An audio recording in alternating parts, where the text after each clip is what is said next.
Hello, everyone. I hope you're having a wonderful Devopsdays oNLine 2021. My name is Quintessence, and I'm here to talk to you about how to prevent heroism by working today to reduce your work tomorrow. And before I get started too far, what I want to talk a little bit about is the inspiration for this talk.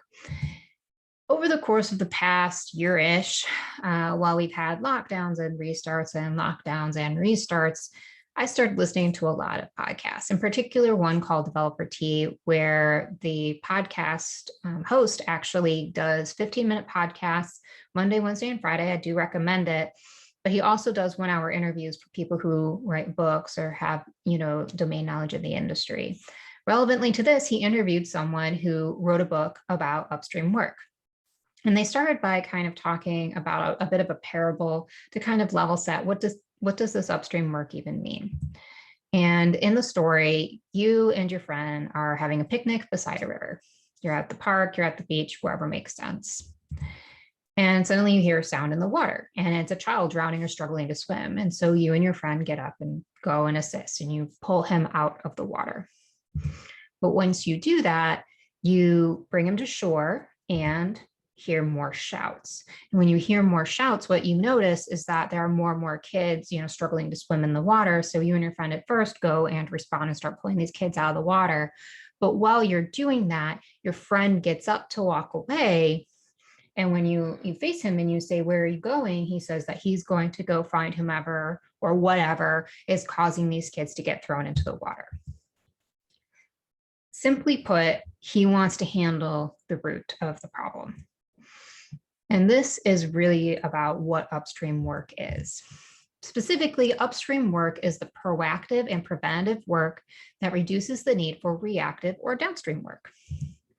And what does this look like for us in IT? So, I gave an example that's kind of a bit nebulous in its direct tie to us. So let's be a little more specific. And let's talk about a parable for IT, specifically falling downstream, the angry sysadmin.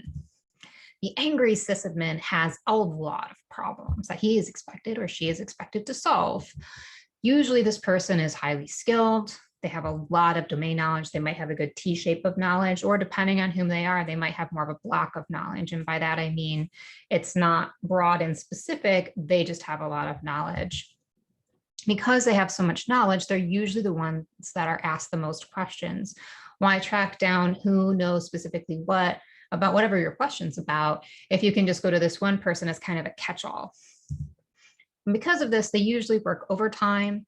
This is to kind of compensate for how much time they spend helping others so that they have time to do the core of whatever their job duties are.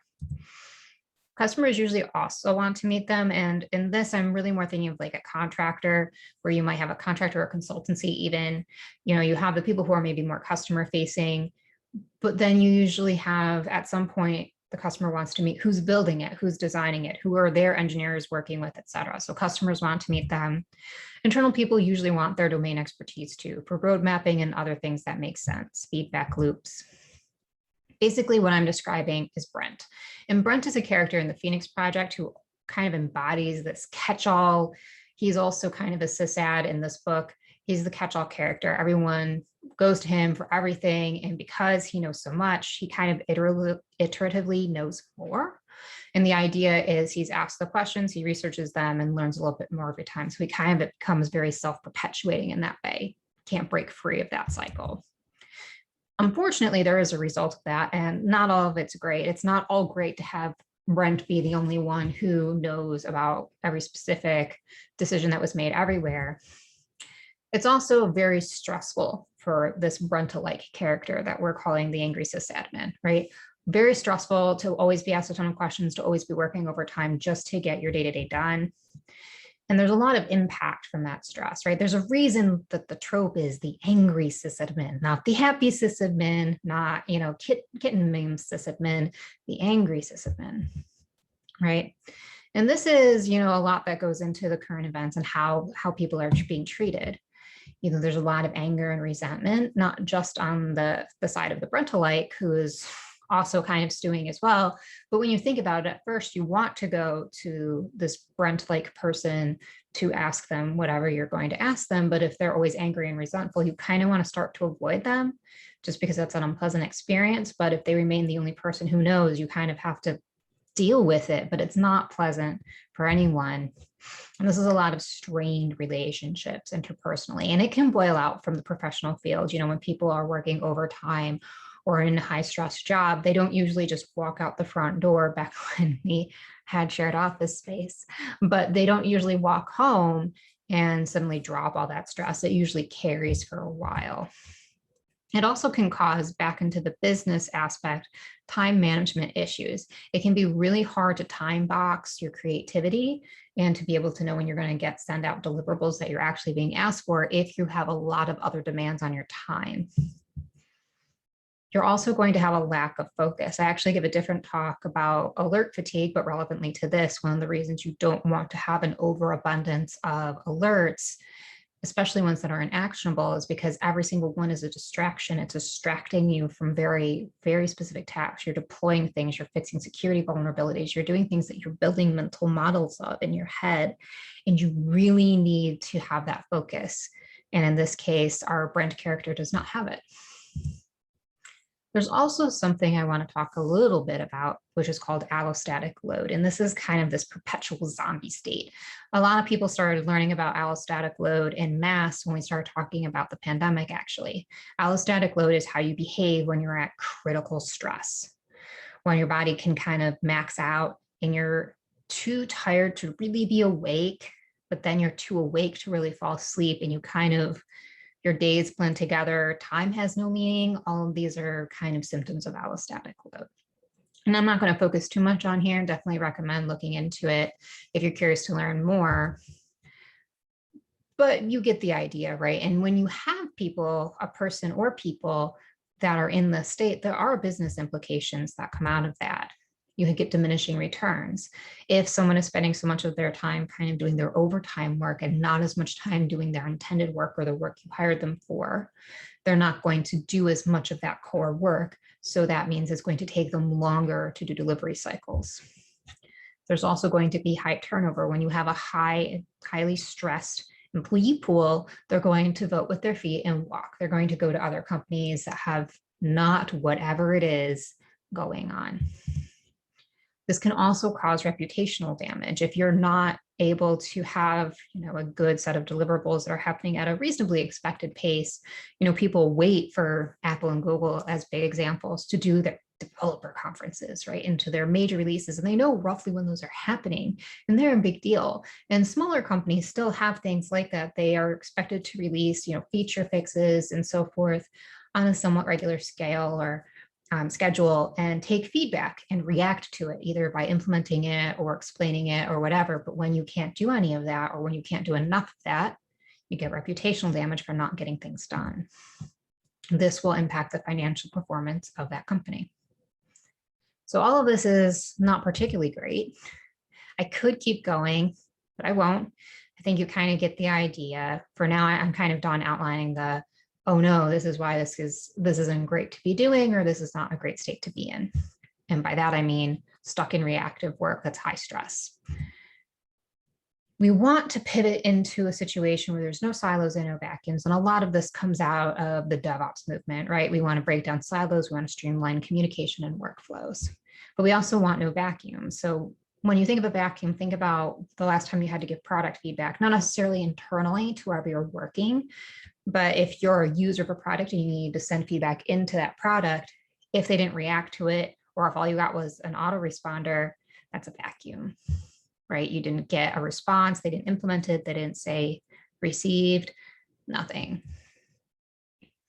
And so in order to handle all of this, we need to kind of shift all of our priorities around and start to rethink how we're responding to work. And in order to do that, let's start doing a few different things. Some of this is going to be familiar, brainstorming the work. That is the first thing you do. And by this, I don't mean architecting the new work that's being asked of you. I mean actually brainstorming everything you do on your day-to-day now. If you don't really know what you do on a granular level, that's okay. Just keep writing down tasks or sit down. And while you're going throughout your day, just have a scratch pad next to you and either type it or handwrite it and write down every single task you do. Then you need to categorize of your workflow as it's happening now. What stream are you in? Are you reacting to something or are you proactively anticipating something? And then you want to start to build patterns. And so when you're looking at the patterns, you might start to notice, oh, well, I'm reacting a lot when we get these type of requests or when we get these type of errors or incidents or whatever they are. But I could start to do these things that tend to go before all of those other things. And that's what you're going to do with your pattern management. And when you do that switch, you're switching to upstream mode. You're starting to get into the planning phase of the upstream work that's going to prevent the downstream reaction. In general, you can use a matrix vaguely like this one, where you have permanent solutions and temporary ones, and then short versus long-term. And so for some examples of this, like a permanent short-term solution is something that's implemented that happens very quickly, but maybe it doesn't need to be, it's short-term because you might be doing a re-architecture or something that's going to kind of make it moot later, but it needs to be permanent in the now. A long-term fix might be more like that re-architecture. If you're redesigning the core of your application and it's going to resolve certain types of incidents or certain types of feature requests or whatever, those are all permanent fixes. Temporary fixes in the short term, those are probably pretty straightforward. If you have an incident of some kind and you want to patch something really quick so that production goes back online or the latency stops or what have you, that's going to be a temporary short-term fix. A temporary long-term fix is those fixes that you definitely meant to be short-term, that 5 years later, you notice that people are still running that hacky script that you wrote, and it's just kind of been the de facto thing until someone designs something better. When you go through and once you have your work kind of put in the matrix, you can start to plan and prioritize that work, similar to what you already do, but this is going to be done more mindfully. The idea is that you're going to try and as much as possible give higher priorities to proactive work, where you're going to spend all of your time in reactive mode. And once you have things planned and prioritized, you're going to go through the sprints, you're going to actually get things accomplished and just do it, to quote the famous line. You also want to keep iterating. And this is something we commonly do, right? In our industry, you're going to notice what's working, what isn't working, what could be improved, and you're going to start tweaking things as you go along. Something I actually talk to people a lot, and not only in this context, is about when you're doing a cultural transformation of any kind, this DevOps, DevSecOps, all of those things, there's usually a certain amount of pain or friction associated with that. And it's not a great feeling. And sometimes people assume that because it doesn't feel great, something must be wrong. Sometimes that's true, but it's also important to recognize that sometimes it's painful because it's new, not because something is broken. And that newness, it just takes some time getting used to. And all of that is stuff that you can start to resolve in an iterative fashion. This also prevents you from taking on too much at once and trying to make massive changes. And then you don't know what positive or negative results of that will one change in a chain of changes. So you want to make sure it's really specific so you know what to keep and what to change. Something that I thought was really interesting, and I encountered this tweet actually early in the pandemic. This team actually had this pandemic tax, and this is a way of, social engineering around allostatic load. They noticed that the team wasn't just going to be able to perform as well when they weren't under constant stress, when they weren't under lockdown, when they had the ability to go out and do things and relieve stress, that stress was going to build. And so they reduced their capacity, right? They diminished what their promises were so that they could make promises that they were actually keeping instead of trying to force themselves to maintain unsustainable promises. And actually, the Longshank, she's a great person to follow on Twitter if you're not already. And all of this really helps you free up more time today so that you can play more of the goose game or whatever you do in between your regularly scheduled tasks or while your code is compiling or what have you. Before we go, there's always the question of how do I measure things? And it can be hard to measure what specifically is upstream versus downstream or these various fixes and tweaks that you're doing. But I do have some things that we can talk about to help you get started. When we're talking about metrics, how do you measure the upstream work? There are a few things that you can keep in mind. First, you need to understand your needs. And then you can learn how to measure those things that you understand and establish baselines around them. Once you do that, you can know your capacity to make the planning kind of relevant to that tweet that I chose. And then you're going to track your rate of change. So how much you're improving or not, so that you can do tiny fixes along the way, and then set some goals. So your rate of change can be used to choose goals. So instead of grabbing a goal out of the vague ether and say, I'm going to write 10 blog posts this week, you can say, well, how many do I tend to write in a week or a month? And what would be a good study goal and what would be a good push goal? And that's why you want to have good baselines. Iterating again, because as you start to clean things up, you'll notice your velocity improves. And then we're going to use some of the same metrics that we probably are already accustomed to, but we're going to do it with this perspective in mind. So for some examples, you might have seen some of these metrics around in your various organizations: service level agreement compliance, change failure rate, question volume, keyword mentions, and unplanned work rate. Service level agreement compliance is basically if there is a latency or an outage, how quickly are you able to resolve it? Are you able to stay within whatever your agreement is with your customers? And if not, that's when you start to ding your service level agreement compliance. So in general, as you switch to upstream work, like other transformations, you'll become more compliant by design. Change failure rate. This has to do with when a change, this has to do with production deploys mainly.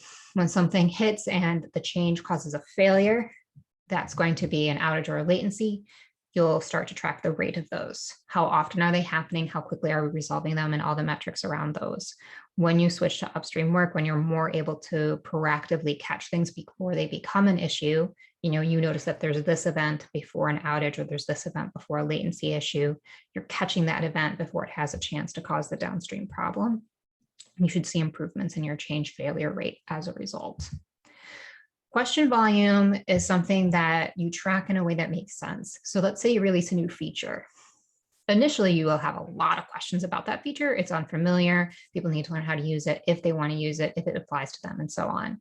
And then that question volume should drop off. However, if you see that people are asking the same questions over and over again, that means something non-intuitive is happening. And hypothetically, if you switch to proactive work, what you're going to start to do is say, okay, well, we noticed these non-intuitive things, we're going to fix them. And you'll see the same spike trough pattern, the healthy one that you want. If you're doing any sort of tracking in a Slack, a Discord, or other community keyword mentions, you should notice a similar pattern where when you have a release, you might notice a spike in whatever is relevant to that release, but they should start to drop off. People shouldn't need to ask the same questions over and over with a lot of urgency once things start to resolve and things are better known and understood. Unplanned work rate will drop as you switch to a more proactive model, because again, you're catching things that previously were catching you off guard, or you had to reactively respond to. And so as you become more proactive and as you diminish the amount of things that are more urgent that cause an interrupt, that unplanned work rate will go down. As a quick recap, upstream work is proactive preventative work. And then the downstream work is reactive work. Upstream work reduces stress and its extended impact. And that goes back to the story of the angry sysadmin. And then to shift, you're categorizing your current downstream or reactive work and reducing it. And then you need to know what to ask and why, so you can set context. And then define success and quantify with metrics. Everything that I've talked about here today is on my notice profile. The link is right there on the slide. Thank you for your time and attention. The link is on that page again. I'll be available for questions. Please feel free to also hit me up on Twitter. Thank you so much. And again, have a great DevOps Days online.